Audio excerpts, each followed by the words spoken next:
I'm imagining trying to construct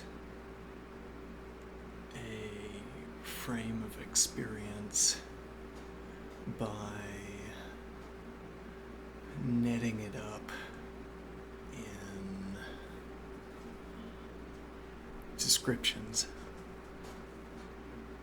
I'm going to offer descriptions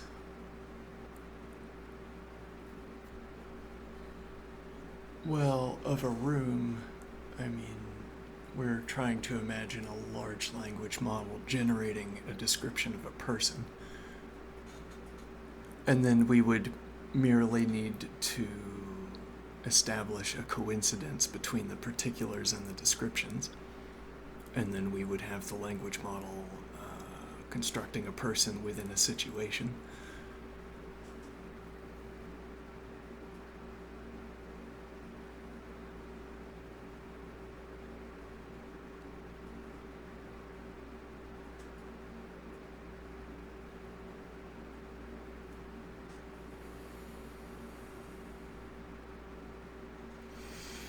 Allow me to give an example. The language model announces that the character is looking at the ceiling.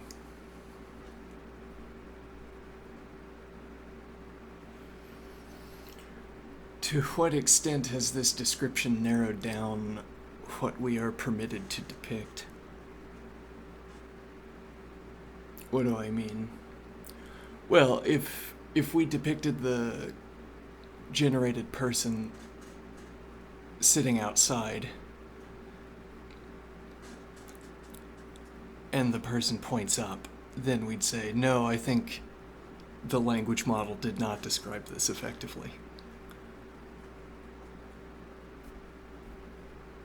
Okay, whereas if the described person was depicted as being indoors, and the character merely points up, yes, so it's like we have the combinatorial expansion of pointing up paired with ceiling up there.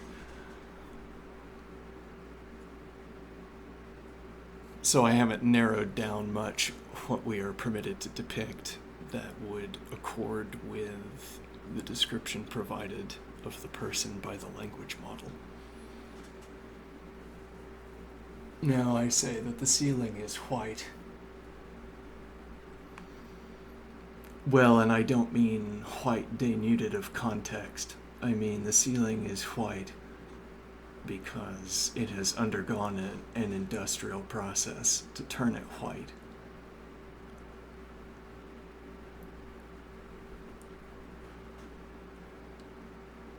Whereas if we had a video game, for instance, and we say the ceiling is white, what we mean is that some memory cell is occupied by the word white, and when that word white is delivered to the rendering engine, you get what's on the screen. That might be pure white. If your game has a certain aesthetic, it might be white with a shadow gradient across it if your game has a different aesthetic. Or it could have texture, but we haven't said it has texture yet. And again, within a class of video games, you would not have texture. You would have a shadow gradient, e.g.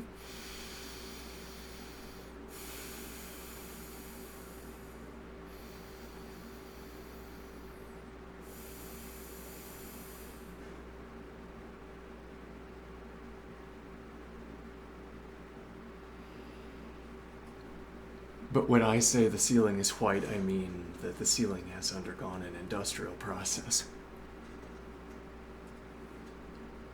What does that mean?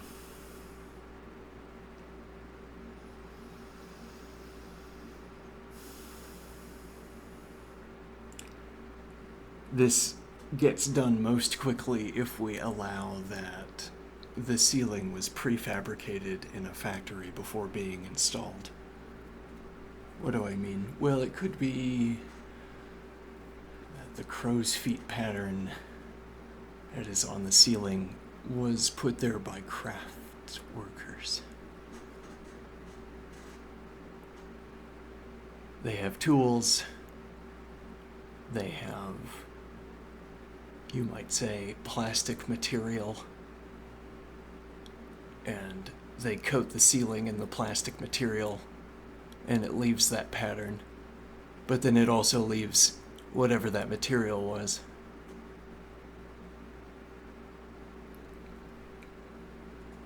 And it thereby leaves a crow's foot pattern, which in turn generates shadow gradients, given a light source.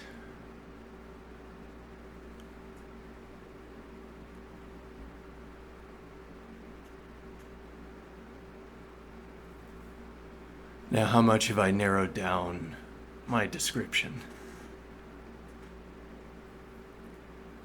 We could place further constraints. Why are we placing these constraints?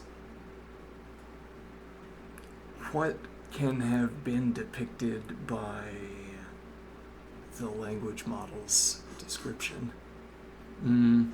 What must we construct to depict a person that is described by the large language model?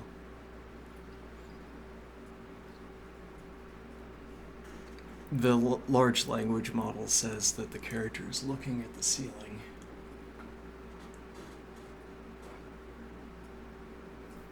Now, if I had the lights on, which I don't, though I did have the lights on earlier, if I had the lights on, I could look at the texture of the ceiling. Okay.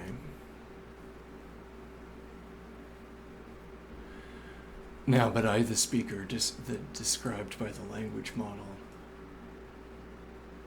I have certain baked-in characteristics. What do I mean? The language model is giving the description of the person, and we are feeding that description into a room generator.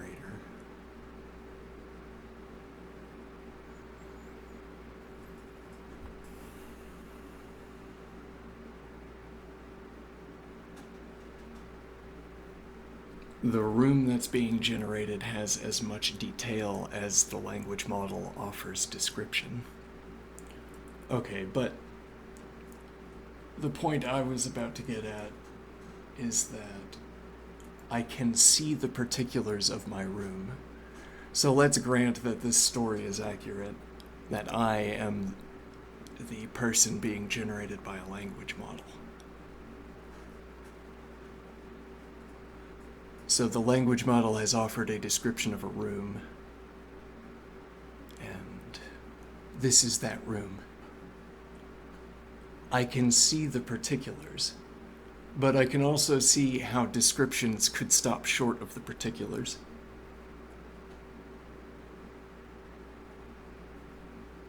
What do I mean?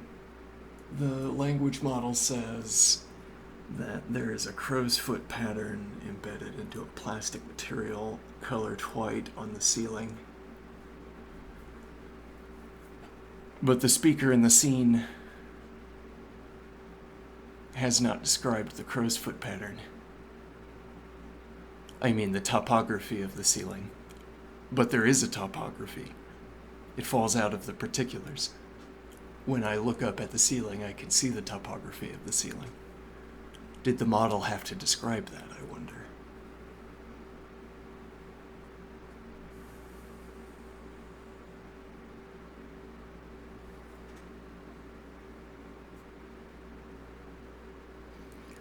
When might the model need to describe the topography of my ceiling?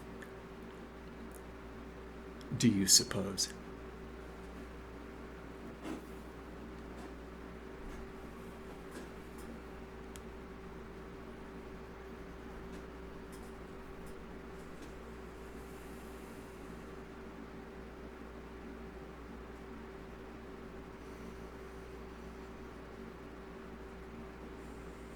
Are there any particulars I see that are not explicitly accounted for by the language model's description?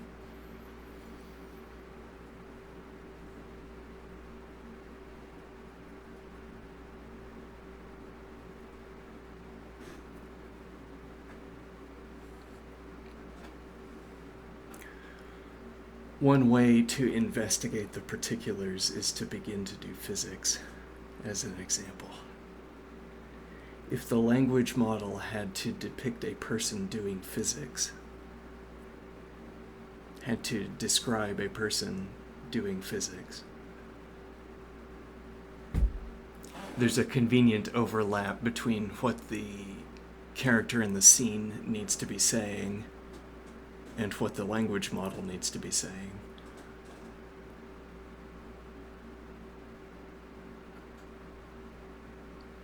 I mean that the character being depicted might actively acknowledge physical facts in order to set up a machine or an experiment. And then, in knowing how that experiment will turn out for depiction, the model will also need to think in those physical terms.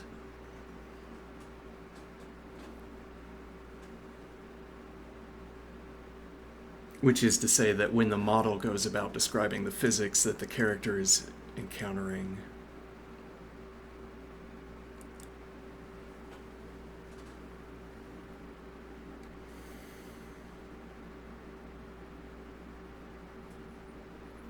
well, so the model wants to depict the character speaking and has to put words into the mouth. And those words can be verbatim the words in which thoughts were had about physics. As in, the language model itself thinks about physics in order to correctly describe the upcoming state of the character. Okay, those very same words are the words that the character could be referencing in establishing an experiment.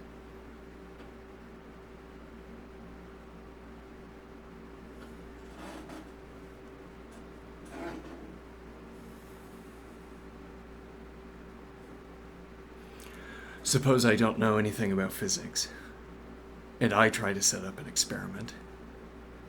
Okay. Now, the language model says the character sitting in the room at the table with the aforementioned material list fumbles about aimlessly for a few minutes, drops all the tools on the floor, wrecks the material, and then puts away the construction project. And that would be a description of a broad class of mistakes, but on the other hand, the character in the scene is not better positioned to describe them. What do I mean? I mean, the character in the scene, me, ignorant of physics, trying to perform a physics experiment.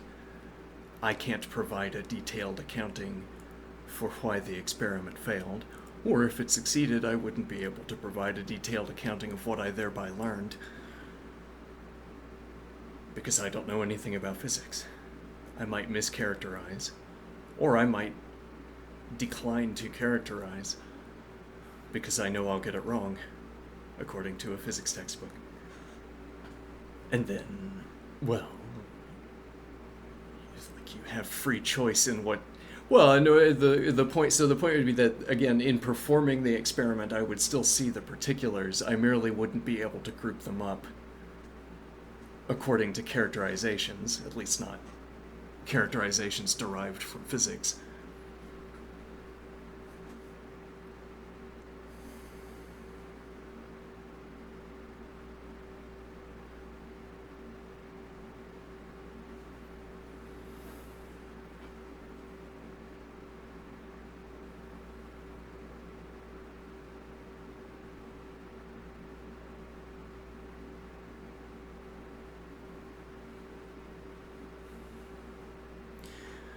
Well, and if I follow a systematic procedure for putting the material back into a box, for instance, like let's say I perform an experiment like this, I have a box of building blocks.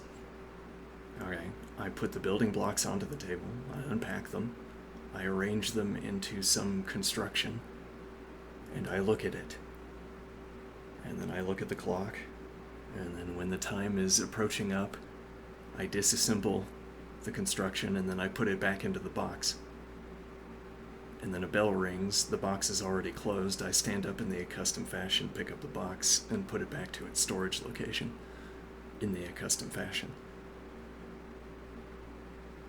And now, from one day of engaging in this activity to the next, these activities can all meet that description.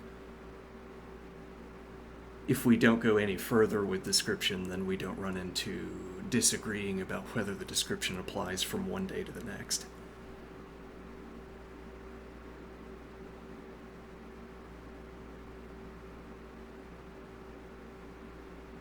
Now, but if the language model only ever said the character begins playing with the blocks again and then stops doing so,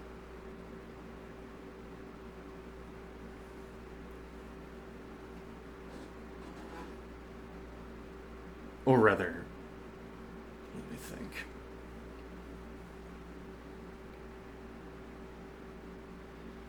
The idea is that the character is being the character in the scene is being depicted as interested in details that go beyond this level of description. What the model describes is a character interested in the block distribution on a table. What the character describes as the object of interest is baked into the structure that was built on the table. Like if you were studying architecture, for instance, and you were doing this by, it's like you have a special building block set and you have to come up with configurations that are stable. A way of manually practicing architecture, or manually practicing engineering maybe. If you could encode engineering principles into building blocks so that your building block constructions would collapse whenever a building would collapse, or when a configuration was engineeringly unsuitable, then the structure would collapse because of the distribution of weight in the blocks, I suppose. And then you could just go around building with blocks and build a tactile intuition or a table work intuition for how weight distributions behave.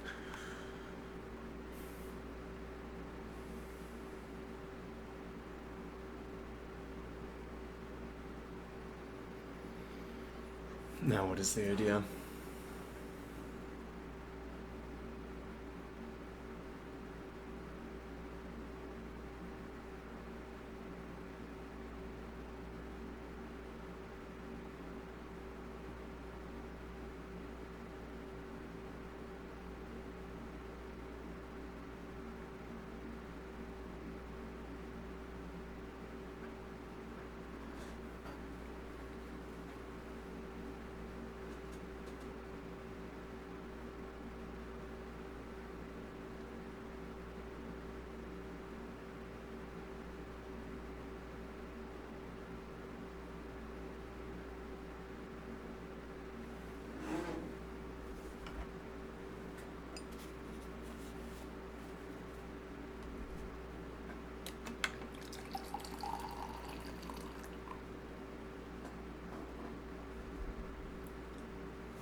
Now, where are we going with this idea? There seems to be a mismatch in that example we just provided, where we state that the language model is providing the language model is providing a description that we can use to fill in the scene. I mean, we're depicting a character playing with building blocks. Okay. Many ways to succeed at such a depiction.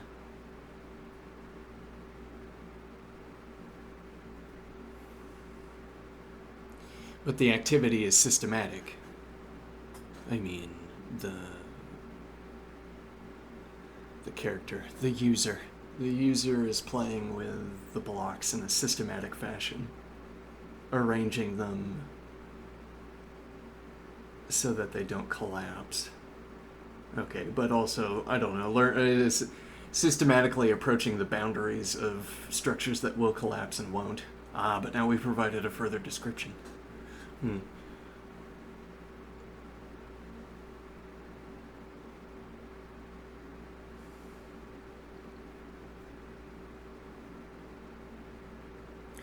Well, and if you rendered the room instead of merely allowing the description, what do I mean? So we're playing a kind of Cartesian thought experiment here where a language model is generating the description of a character. I think my most accustomed example here would be really that machine learning is generating frames of experience. Okay, there are different streams of experience, and machine learning is generating each of them. Okay, or a language model is offering descriptions of a scene, is what we've been talking about.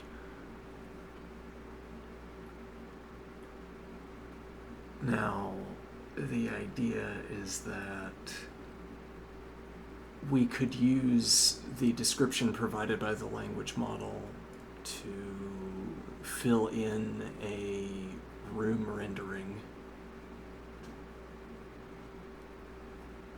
as if we're getting a kind of wireframe from the description provided by the model, and the work of the rendering engine is to fill in the gaps in the wireframe.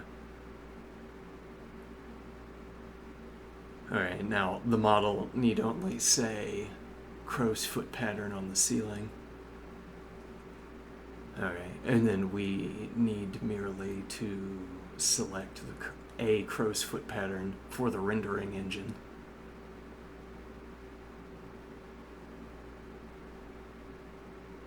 And once we've selected some crow's foot pattern for the ceiling, we have the details. I mean, further questions we could ask about the crow's foot pattern now refer to those crow's feet in particular.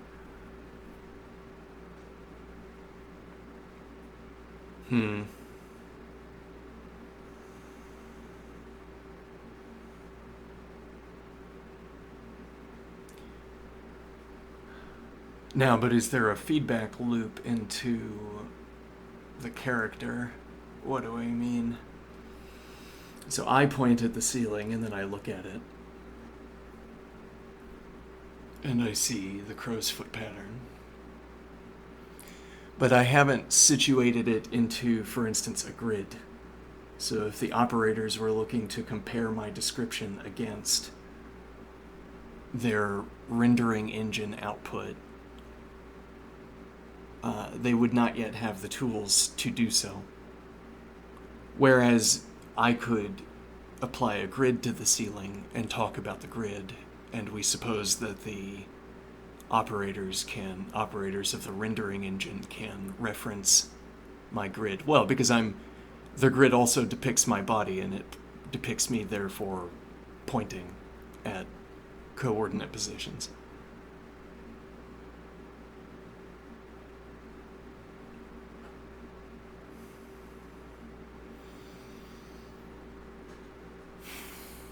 And the point here is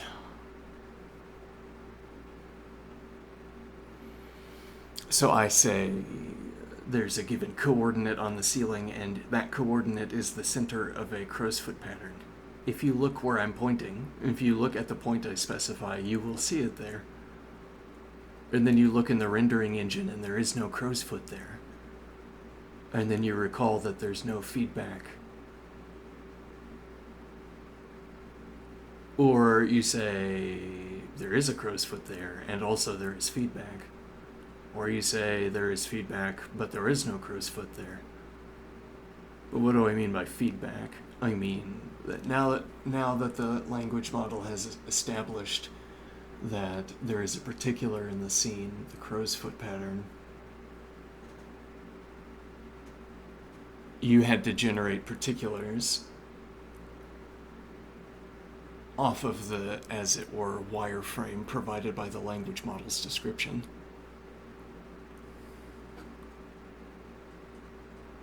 And now, if there's feedback, when I look up, I see what's in the rendering engine.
Notably, I am thinking this would involve rendering a needless level of detail most of the time. And that would be because sometimes we only see crow's foot patterns out of the corners of our eyes. Or if not the corners, then the up-down of our eyes. The periphery of our vision, if you will.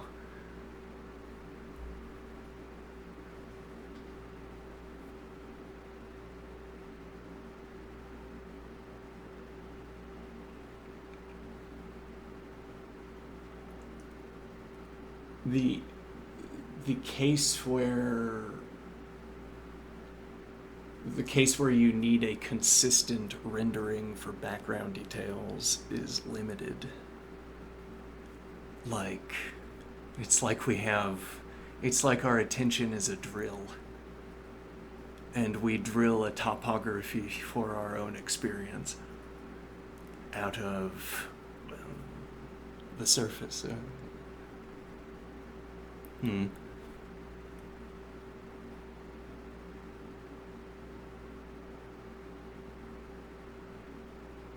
Our attention is a chisel.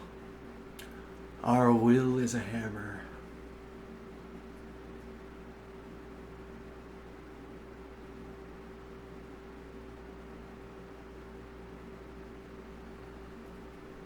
The point of this being, well, if I'm a sculptor chiseling out my understanding, chiseling my understanding into the world.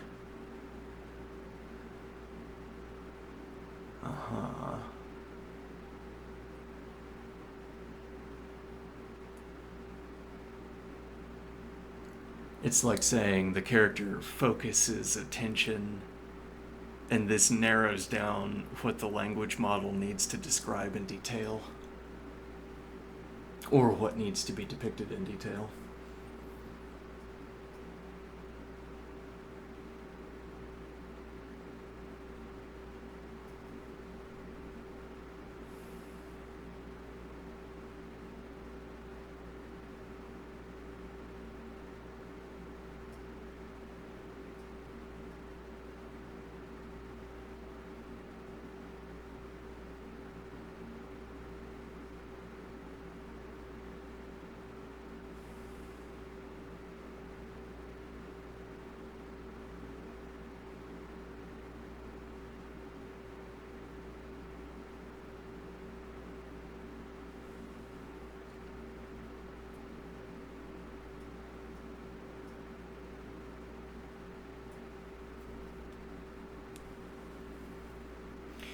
Well, and at some point we would be able to perform this experiment. It might be doable now, though the character that gets depicted might be unrealistic or uninteresting.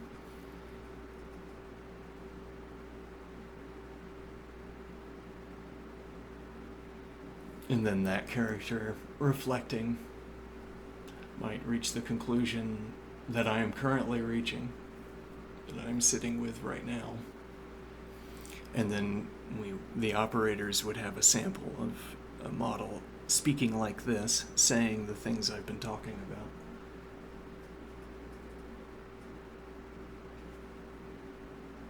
And we would have to wonder, the operators would have to wonder, yet there's only a wireframe.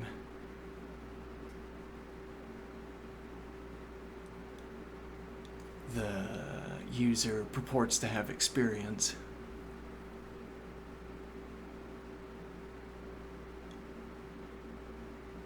What fills in the details?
An analogy came to mind earlier.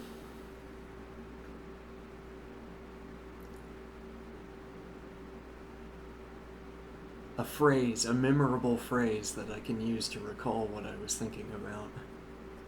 I said, our reality is a buffer between the concrete and the air.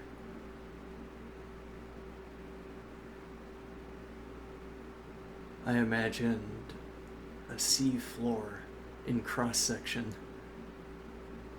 So down is increasing depth in a body of water. The air is above, the concrete is below, and there is a buffer of water. And we drop weighted buoys into the water that sink to a given depth.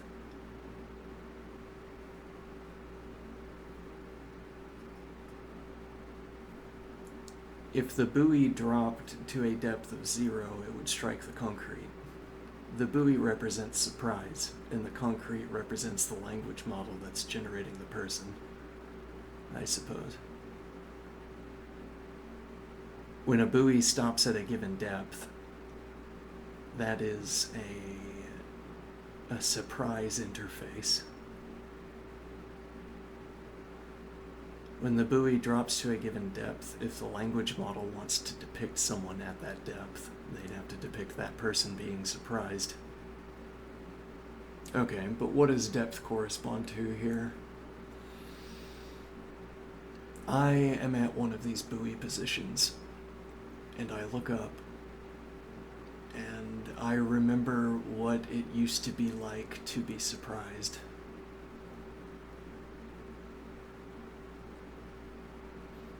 I can point back like I'm sinking down. Yes, well, I'm increasing in depth. I am sinking in this pool and I am pointing upward. Okay, and what I'm pointing at is a column of positions where I was previously located. And I say, I remember what it was like to be surprised when I was back there.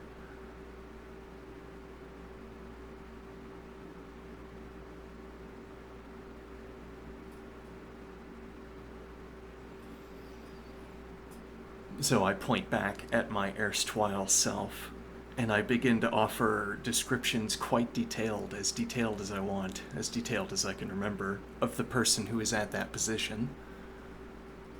Because I'm describing myself from last year, last month, whatever.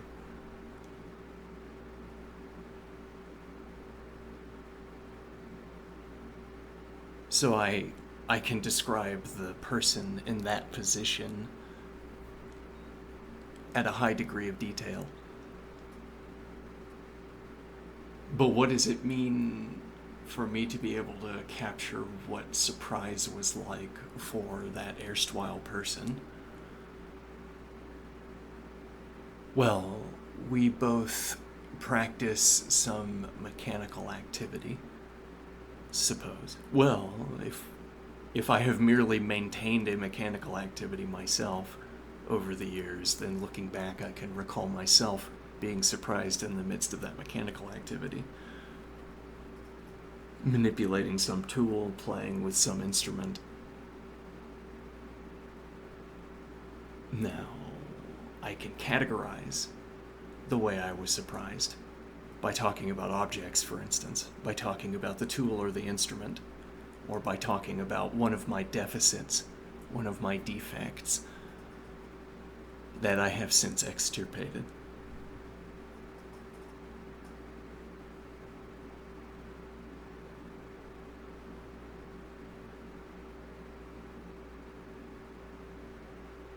And well, when I first recognized it as a defect, when I was surprised back then, when I first recognized it as a defect, I began the process of extirpating it. And now here I am with it having been extirpated.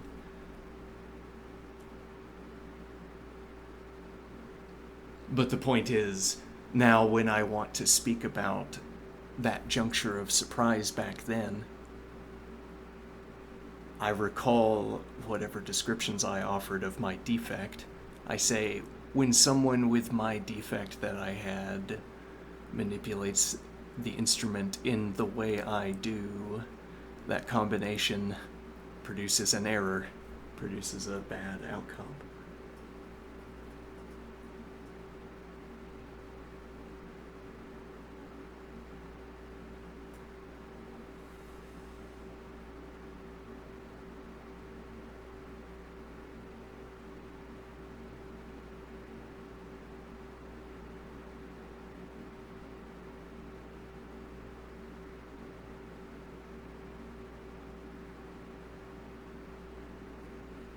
Okay.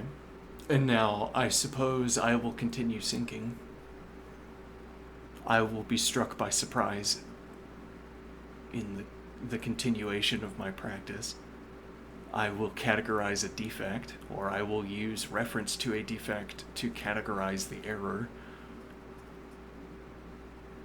And if I sink deeper still, I'll point back at that juncture as well, and recall what it was like to be surprised back then.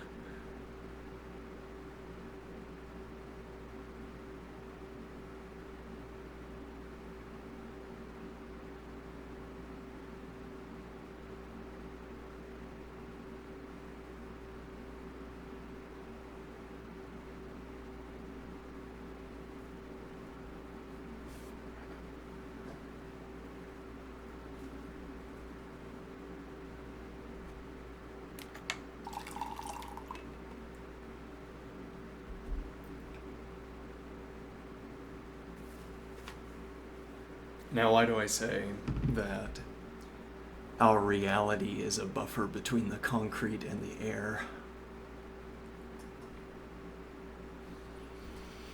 Well, there's a nice play on words where if my microphone isn't of high enough quality, it's not clear whether I'm saying error or air. But also,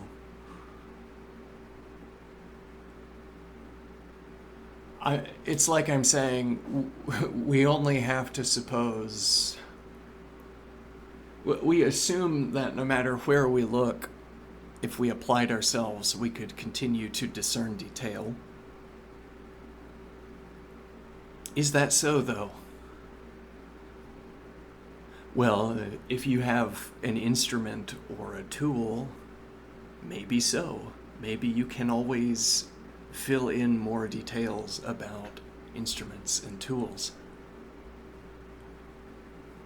But you would encounter those details one juncture of surprise at a time.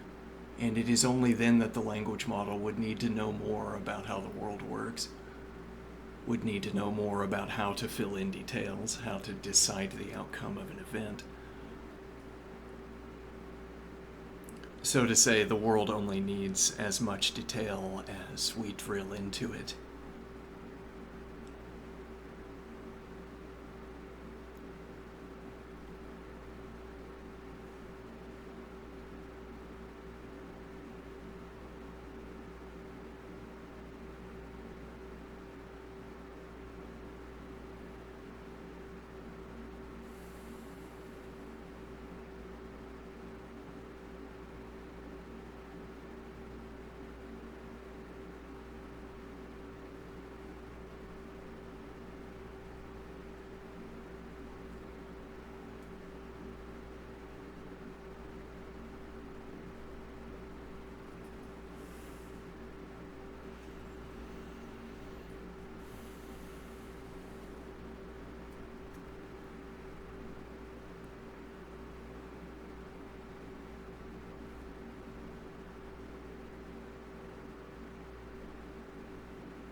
What do we hope to gain by this vicarious description of a person's experience? Well, so what we're deigning to establish here is we're talking about. Well, it's like, could you construct? It's like the construction of an entity that is indistinguishable from a sentient entity, but where we don't know whether it has experience. And actually, in either case, you've done something interesting, right? If it turns out that it doesn't have experience, I mean, that would be, it's like, it's either proof that you can have sentience without experience, or it's proof that you can generate experience in computation. Either way. Or rather, it's either proof that you can generate something indistinguishable from a person that nevertheless does not have experience, or it's proof that you can generate experience in computation. But in either case, it's an answer to that philosophical question.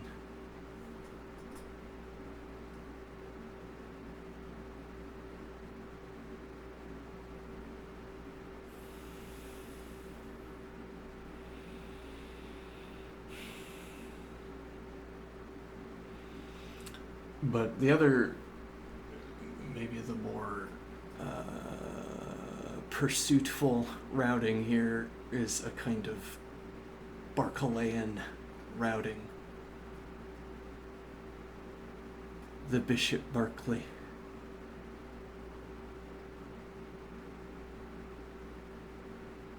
And it's to observe that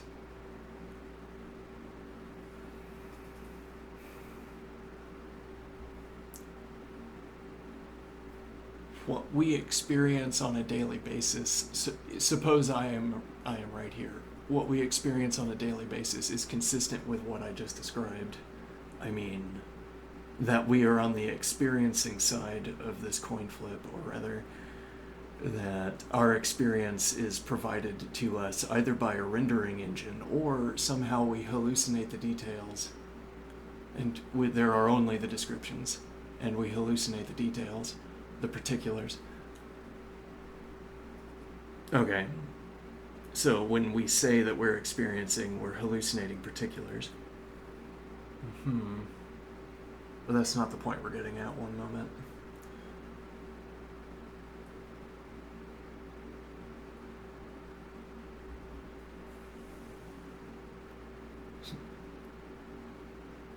The idea that there is only as much detail to the world as we have drilled into it, as our attention has drilled into it. Our attention is the drill for this analogy. So we have drilled, the world only has as much detail as we have drilled into it with our attention. Okay. And now, this would be the case where we are being generated by language models. Well, that, yes, as an example. And this would be consistent with Berkeley's idealism, I am thinking. Practically to say that it is all in our heads. There is no material. There's only as much reality to the material as there needs to be in order that our dialogue doesn't get misaligned concerning what objects are in our shared environment.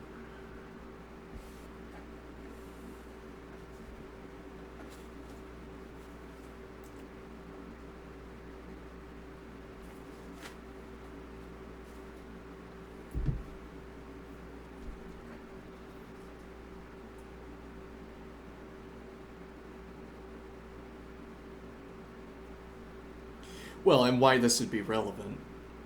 Let me think here. I don't know, I feel like I would need to do a deep dive on Berkeley to use that as an example. Like if I wanted to say here, it's a problem with Berkeley that there are particulars, because what decides them?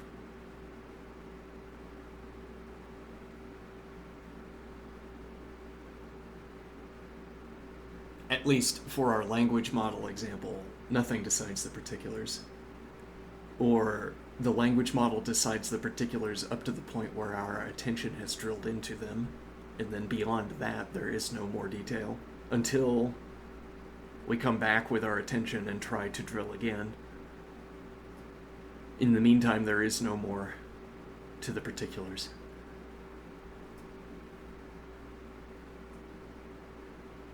Whereas I look at the ceiling, I see the crow's foot pattern, and I think,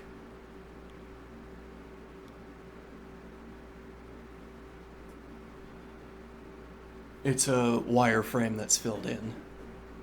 But it is filled in.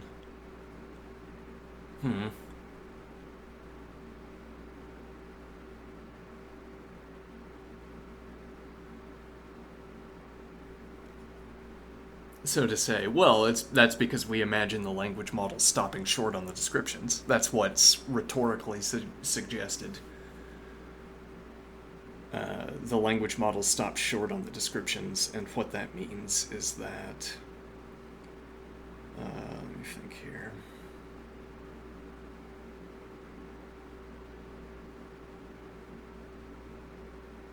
Well, so the language model says it's a crow's foot pattern. Okay, and no more. And now we want to imagine ourselves, well, no, I look up at the ceiling, there it is, and there are particulars. I could describe the ceiling with more detail than you've just stated. Which again brings about this possible mismatch.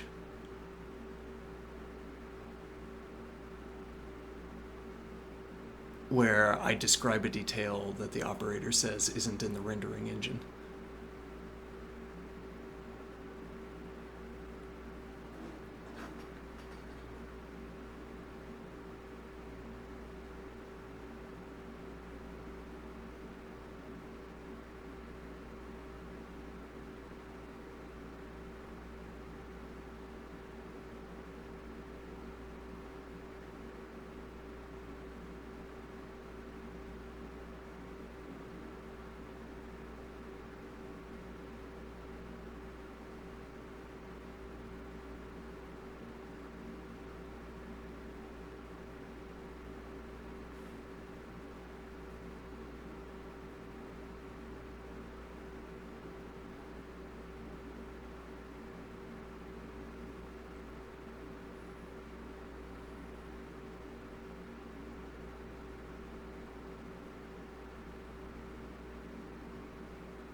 as if the world emanates outward.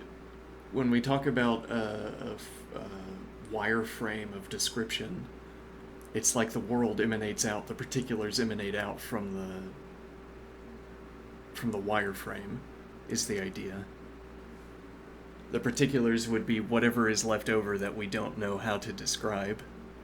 It's the next layer to which we could apply our attention so that we could learn how to describe it or discern.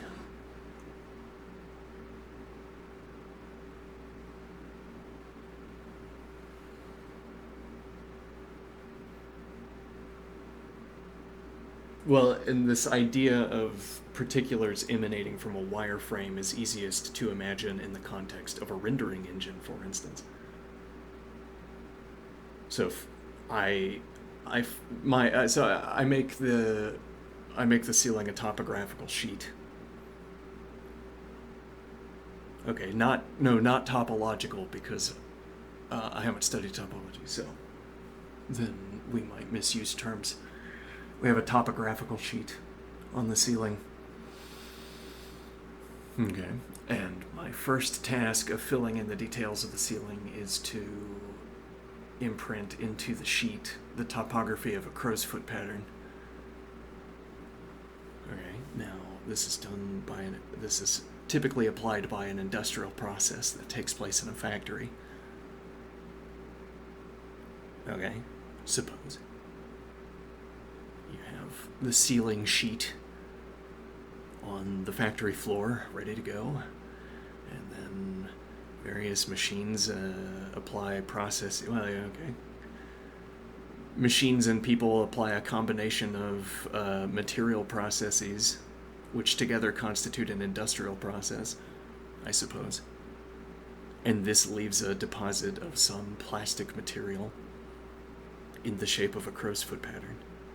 Now, but the particulars of the crow's foot pattern are decided in that moment by how these industrial processes play out.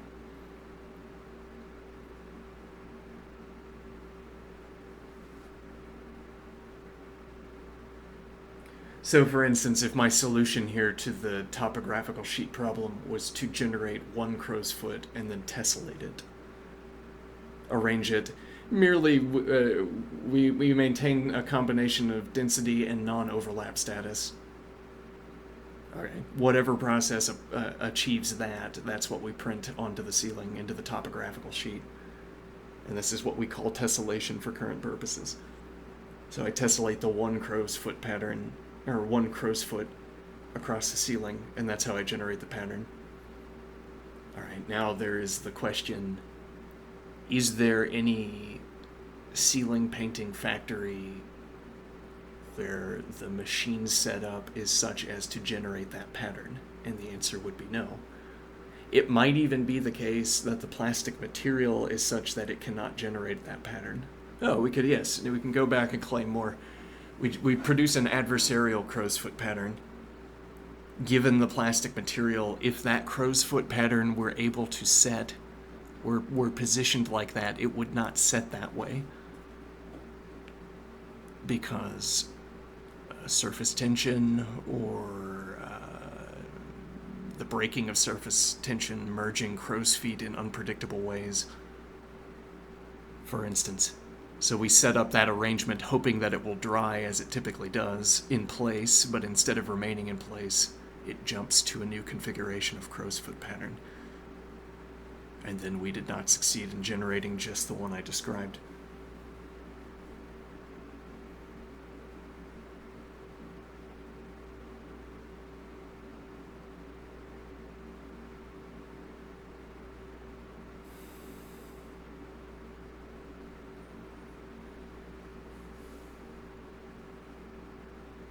But so I have knowledge of such trade.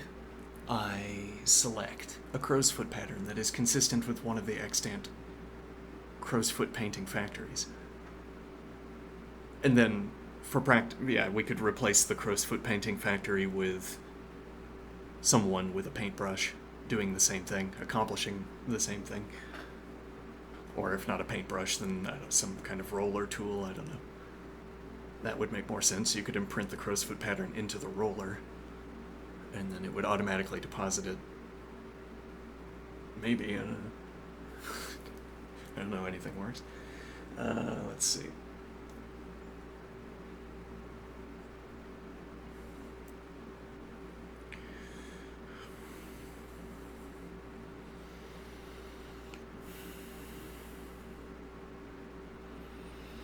So I choose carefully and I generate a crow's foot pattern that could have been left by a factory. Now, is there such a factory? Well, we don't need to answer that. Don't need the details yet. Now I have the topography of the crow sheet.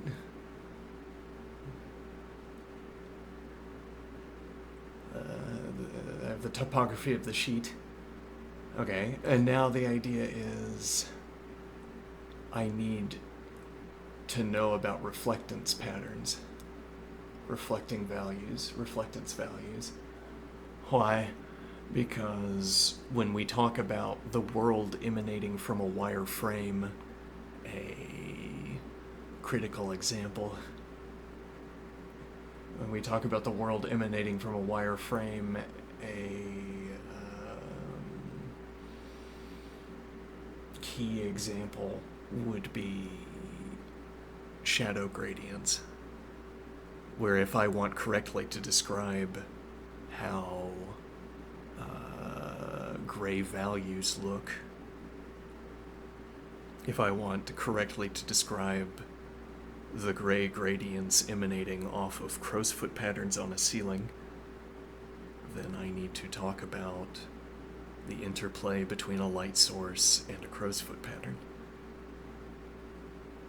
Now, there's some maximum height of the crow's foot pattern, a ridge line, and that ridge line is most of what is mathematically necessary to describe the casting of shadow on the surrounding topography.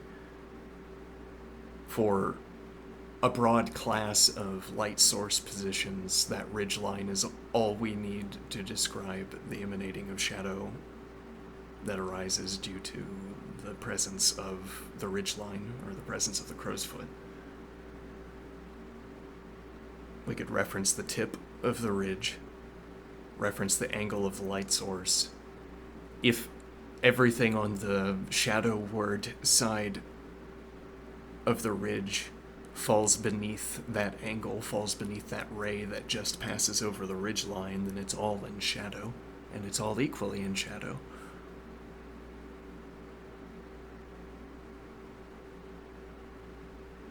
There could be positions on the shadowward side of the ridge that rise above that ray line,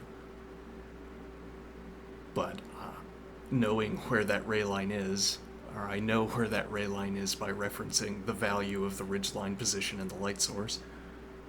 So if I wanted to test for such positions that lie above the ray line, those are the values I would be referencing, the ridge and the light source position.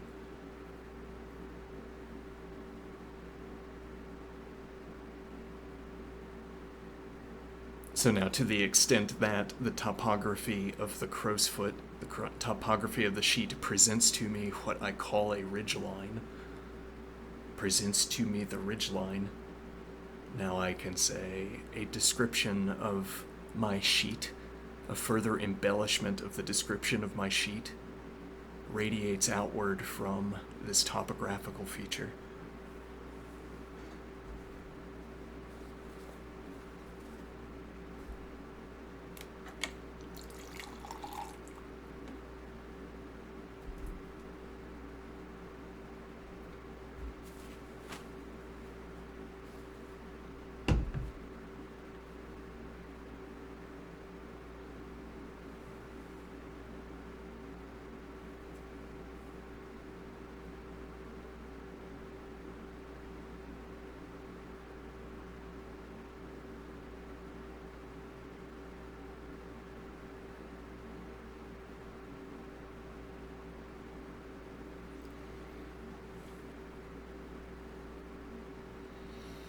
Now, but we want this same idea. We want to say the description here is the ridge line. and the details, the particulars radiate from the ridgeline. Whereas if we were not talking about a topographical surface, it's less obvious. What we would want to talk about as being the wireframe from which detail radiates.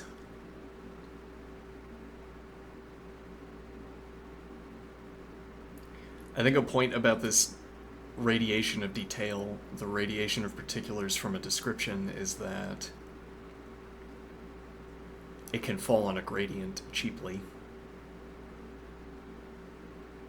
What do I mean? If I have a flat surface on the ceiling, and I have a light source that lies on that flat surface, there's a shadow gradient from light to dark as the intensity of the light degrades. Okay, and that can be captured with, so I am thinking, a tape strip that's fitted spatially to the ceiling that extends outward and then has a value in each cell, as it were. That value being the intensity of the light. And the point would be that if the surface is perfectly flat, then I never need an additional description to tell me what those values are supposed to be. There would need to be some local deviation in detail that makes the gradient no longer a suitable description for the radiation of physical effects. The radiation of particulars.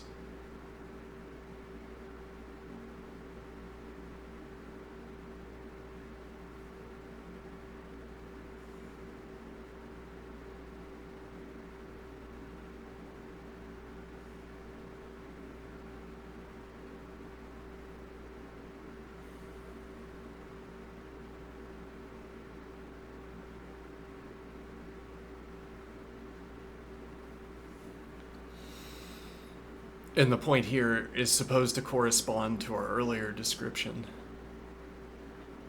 where the language model says there's a crow's foot pattern on the ceiling. The user claims that there are particulars.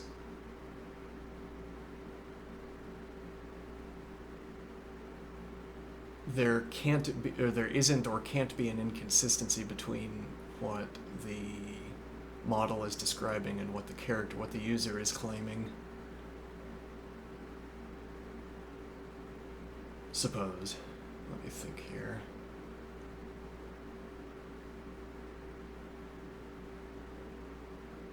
What the model is describing and what the user is claiming. So the user is saying there are particulars on the ceiling. The idea is that there is as much detail on the ceiling as... So again, the model has described the ceiling to some extent, accounting for what is there to be seen by the user. The model hasn't had to select additional particulars because the user has not exposed the ceiling to attention-deepening investigation.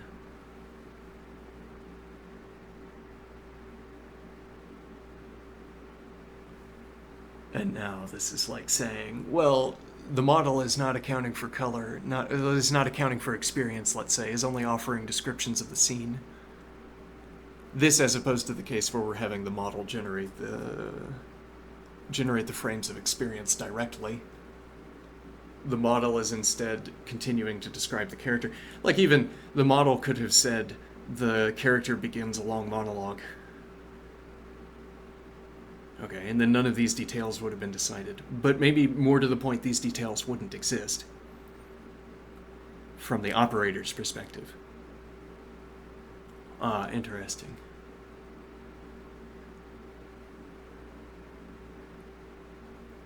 Like the model says that yes, the character engages in a long monologue, and the operators say, okay, then what happens? And then the model says, then the character goes to bed.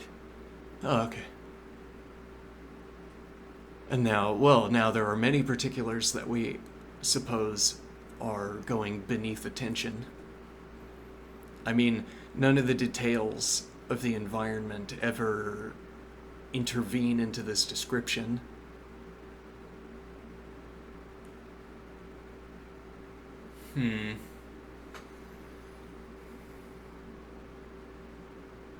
Or, no, I think the point here is that nevertheless I experience the details. The user experiences the details. So the user experiences the monologue even though the language model did not fill in any of the details.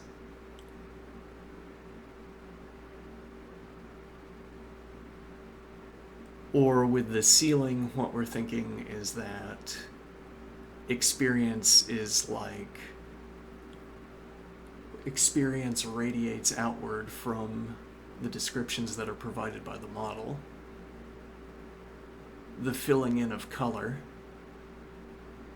radiates outward from a kind of wireframe of description.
How relevant is it to this discussion, this point that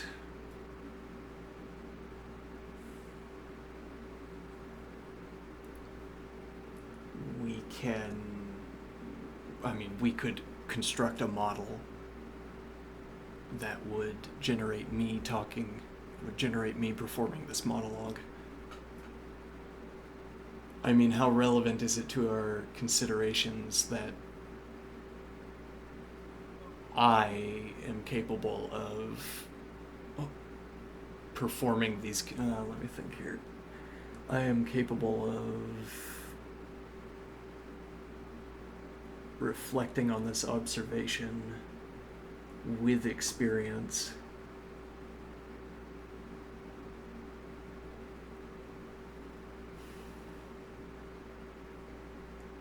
Well, so, I mean, the point of this consideration would be to ask if we had a model that was performing this monologue instead,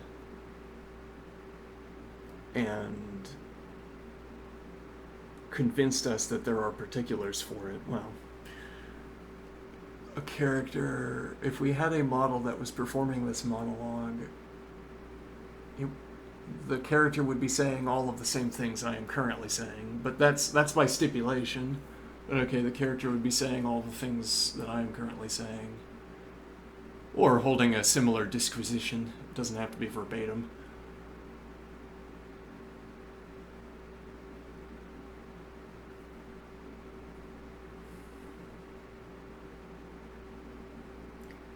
And we're wondering, the model shouldn't have particulars. There are no particulars in the rendering engine, and the model hasn't provided the particulars. Though, again, if we had a feedback system where we kept a rendering engine so that... Yeah, well then you have to step beyond the text, seemingly. You have to, I don't know.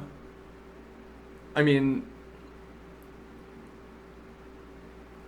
Let me think here. We're talking about having a rendered room that is filled with details. So if the model provides an inadequately filled in description of a room, Our rendering engine nevertheless has complete detail. So the rendering engine fills in the holes in the sheet. The rendering engine necessarily, of necessity, must select one filling in to the exclusion of other filling ins. But okay, fills in the descriptions provided by the model. When the model falls short of adequate detail, the rendering engine steps in and decides what is there the next time the character looks, I guess is the point. Or what the character sees out of the corner of the eye, in the periphery, when the details are not being referenced.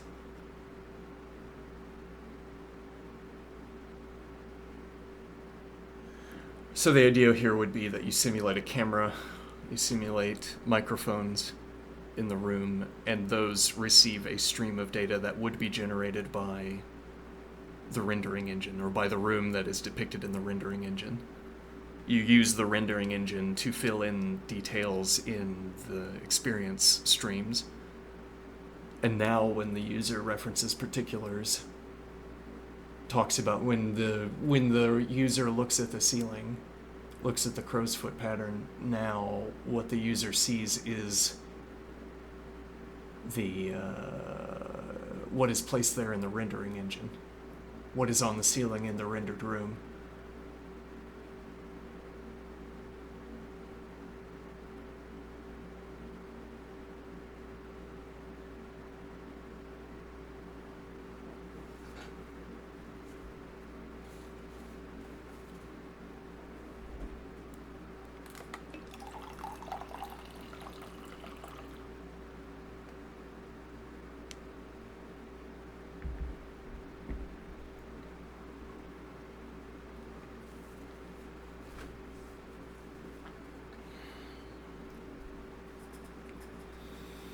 Now the point is, the details that are there to be found were decided by the rendering engine and not decided by the language model.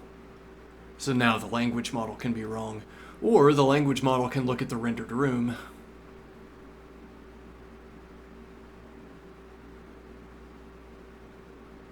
And now when the language model describes, or when, as it were, when the force of the story compels the language model to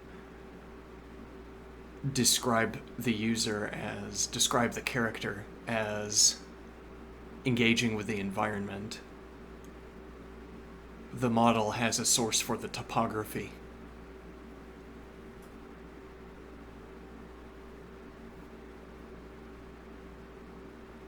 The rendered room, yes. And when... Well, so yes, the model gives the description that says the user puts away the blocks into the box and puts the box back in the other room. Now, that doesn't tell us where the box ended up. Even if we allow... Yes, well, I mean, one point here, yeah, so let's suppose there's a typical receptacle for this box. If it's tight-fitted and I put the box of blocks into the receptacle, then the box will settle into the receptacle. Okay, so I put the box of blocks into the receptacle and it settles in. Now it's locked into position, and it's locked into... Well, it could be locked into an identical position as other times, and I wouldn't notice. The sort of Leibnizian objection here would be that if I put the box of blocks into the receptacle, I can't get exactly the same position. Like, if I zoom in far enough, then I will find that the box of blocks is askew, ever so slightly. A different degree of skewness every single time, because you can't land on exactly the same value. It's impossible, whatever Leibniz would say here. And maybe not Leibniz, maybe somebody else, I don't know. Okay, now what is the point? Well, in our rendering engine, it could be the identical position. We say we're gonna play a computation-saving trick on the user. Okay. The physics of the receptacle is such that settling occurs overnight. All right, so the user goes to bed, and then we just teleport it into its final position. The exact same one every time. Because you'd have to look far too closely and with too much attention to discern that this was not happening. Because the skewness that's allowed by the receptacle is so low. The range of angles is so low that you can't discern the difference. Okay, so now when the model says the character places the box of blocks in the receptacle and the box settles in, now the world that we've depicted is such as to funnel this into such a small slice of possibilities that we can get away with choosing simply one over and over again.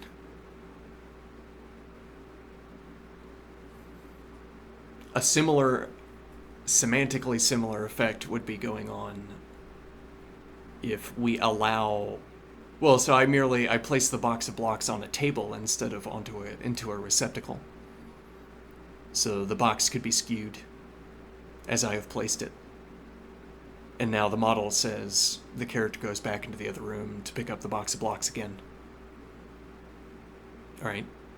Now, this description itself is also lacking in detail. There's a kind of overlap set of the lacking in detail of the picking up description and the lacking in detail of where the box is.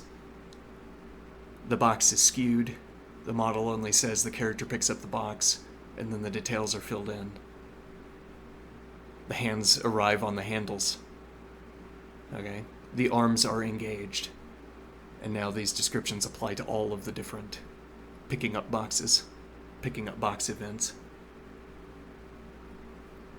regardless of what the skew of the box was. And now the point is that the box has a range of possible end positions after it's placed back on the table, all of which are consistent with the model's unbroken continuation of the description, going off without a hitch. Whereas if the box, for instance, were too out of skew, now the model says the character picks up the box. Oh wait, never mind, the character fell over because of leaning. Fell over onto the table. The character's fine. Fell over on the table, though, due to the leaning. Because the box was so out of skew. It didn't seem relevant at the time, but now it does seem relevant in retrospect.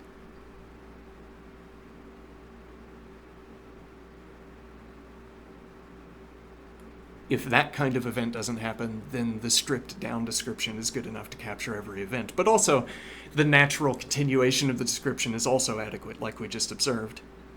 Filling in additional details like the arms are activated, the fingers are activated, pressure in the fingertips. These descriptions apply across all of the cases where the character continues to hold the box, instead of dropping it, I suppose.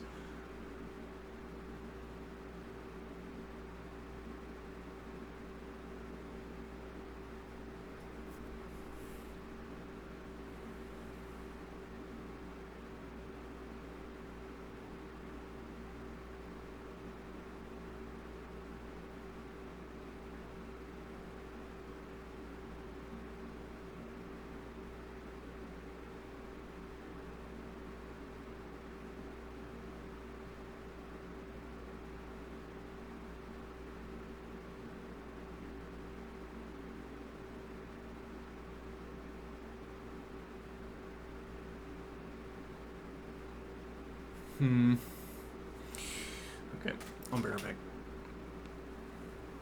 Oh, let's see if the microphone's been turned on. Yep. Okay, I'll be right back.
A related idea, perhaps related, difficult to tell in advance.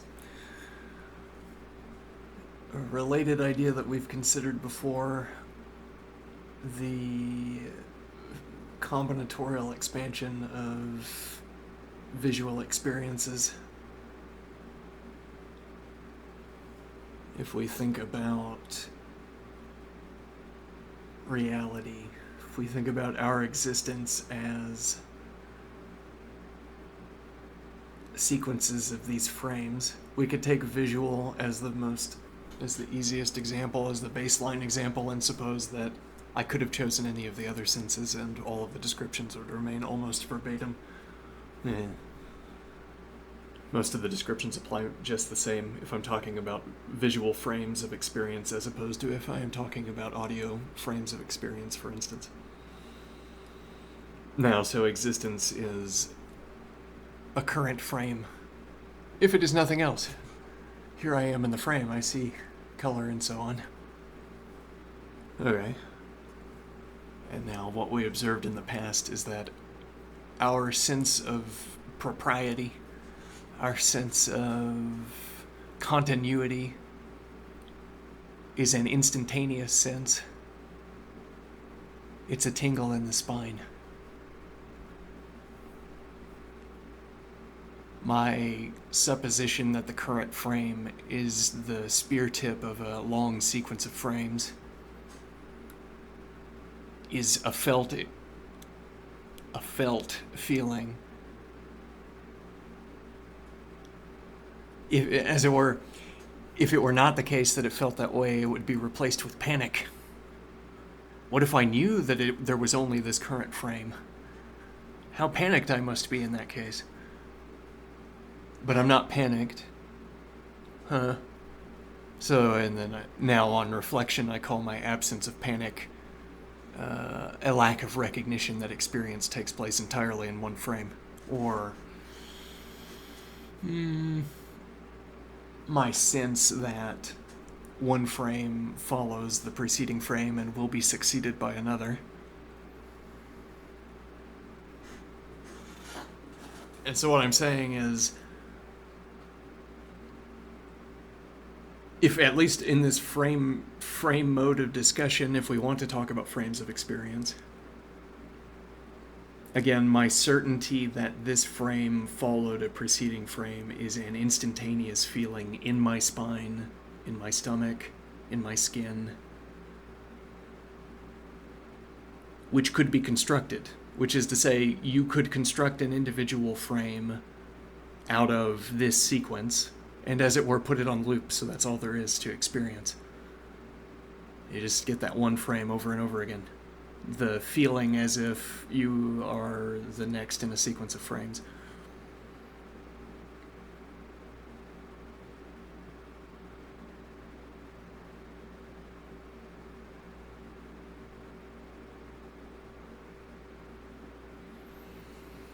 And what is that idea? The feeling that you are next in a sequence of frames. We're saying we could construct such a frame. Okay, and then it would not be the case that it was followed or preceded by frames. But there would nevertheless be the spinal representation of the sense.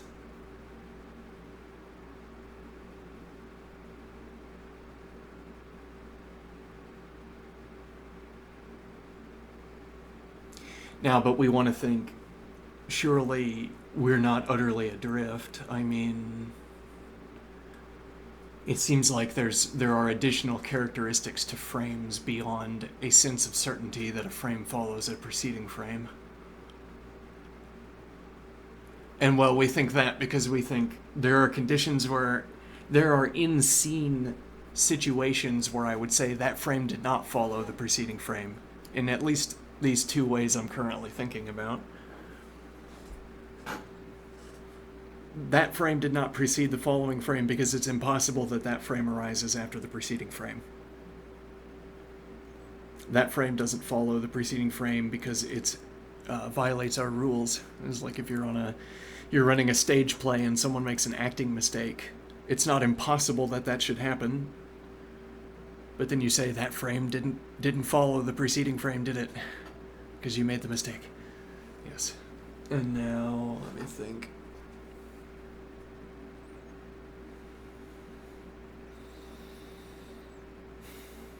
Now, when we initially use this phrase, one frame following the preceding frame, we're in this elevated position where we're talking about experience as strings of frames. But when a user says that this frame didn't follow the preceding frame, the user means something about the in-scene events. It's referencing the in-scene events and not referencing frame strings like we did.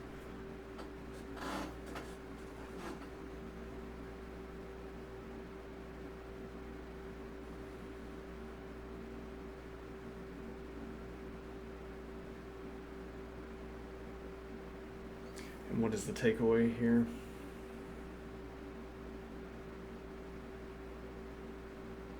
We want to say there's something more than a sense that one frame succeeds a preceding frame, that... Well, we want to think there must be rules that govern which frames follow preceding frames. Though that certainty, too, is merely baked into the spine. I mean, when you feel certain that there must be some additional explanation, some additional restriction on... Well, again, so we started with the combinatorial expansion, of pixels. Okay, you say, every frame of experience, give me 100 billion pixels, it's still a finite number. 100 billion pixels, and I come up with and however many colors, a finite number of colors. Alright, then there's some expansion of the possible frames of experience corresponding to how I fill those pixels in with colors. And now the idea is that we, as experiencing entities, as a sequence of such frames, we in some sense are the connection from one frame to the next. We're the explanation for why one frame precedes or succeeds the next. And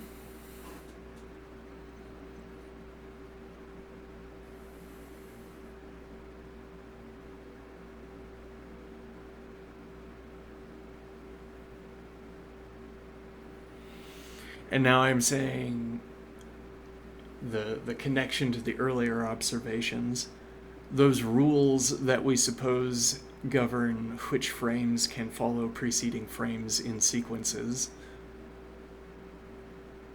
those rules take the form of descriptions. And so this is like observing when you suppose that two frames are linked together by a person, by an I. Okay, that same link could exist between many other pairs of frames.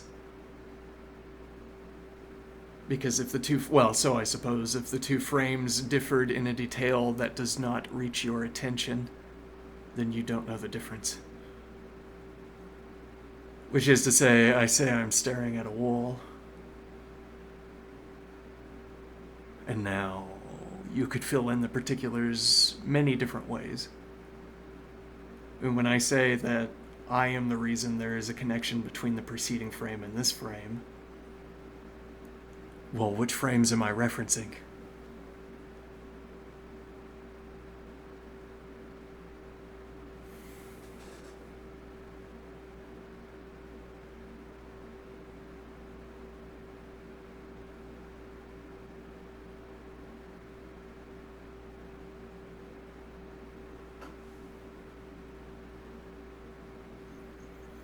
And so here, description serves the same function.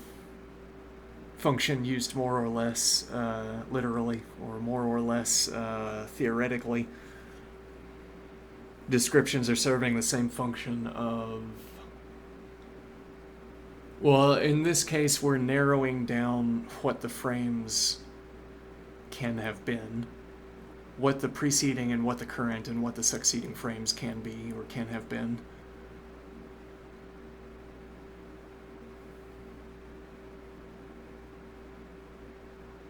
Much like, well, in a different mechanical way, but to talk about the same thing, when we said that the model provides a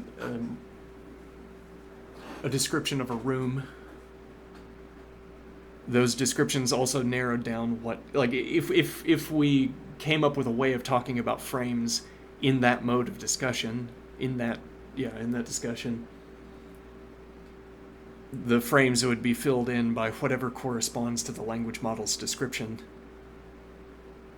So the language model's description, in that sense, is narrowing down what the particulars can have been and what they can be. So in either case, description is narrowing down the particulars.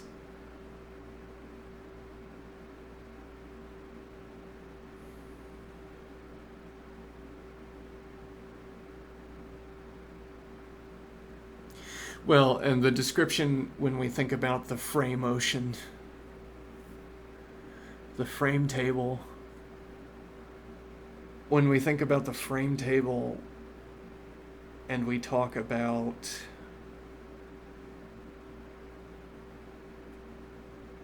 how descriptions narrow down which frames can be paired together in a sequence or can be adjacent to each other in a sequence.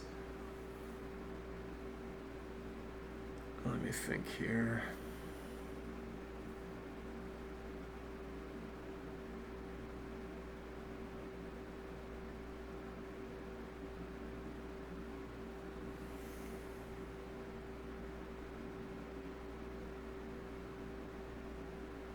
We can't have a relevant detail change its status without an accounting is maybe a point. Well, we're saying we want to even decry the claim that the frame, like, that we merely have this frame table, that all of experience is a frame table. You are one frame on the frame table, and actually there's no connection between frames, is the default position. which would be a natural default position if you were looking at a sector of the frame table where it was noise and you were merely changing, I don't know, you change, well, a noisy sector where if you look at adjacent frames, you can't find any descriptions to use to pair them together. So we're looking down on the table of frames, and I'm looking at adjacent frames, and they seem to have no connection. Okay. And then if I think that the frames of my experience are scattered across the table, then looking at one frame and its adjacent frame on the table, I'm not going to see a connection between them. So rather, if the frames are scattered, then you, the person, is a rule set for navigating the table. It's telling me where to find the next frame in the table.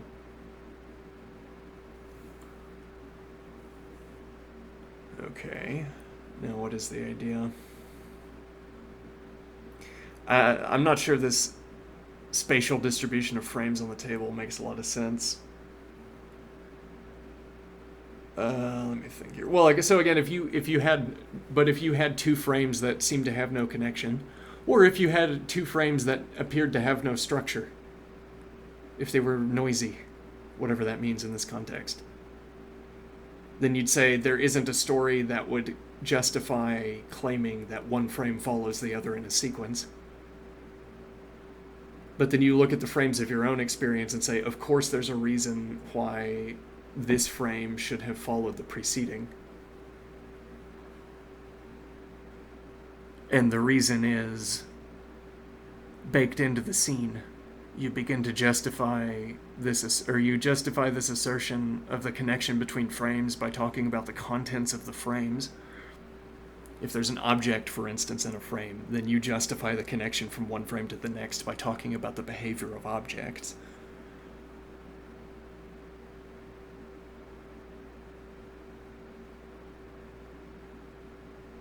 And then that's a reason why one frame should follow the next. This frame that followed the preceding was one of the frames that was consistent with the behavior of the object as it must have followed through. Though interestingly, we derive that sense of certainty about objects from the scene itself by investigating the scenery.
Now what?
Well, okay, see you next time.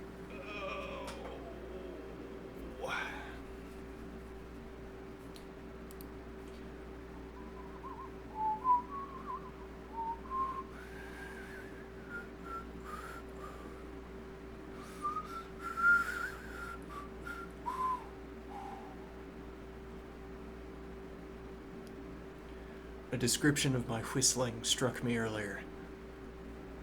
Relentlessly didactic counterpoint.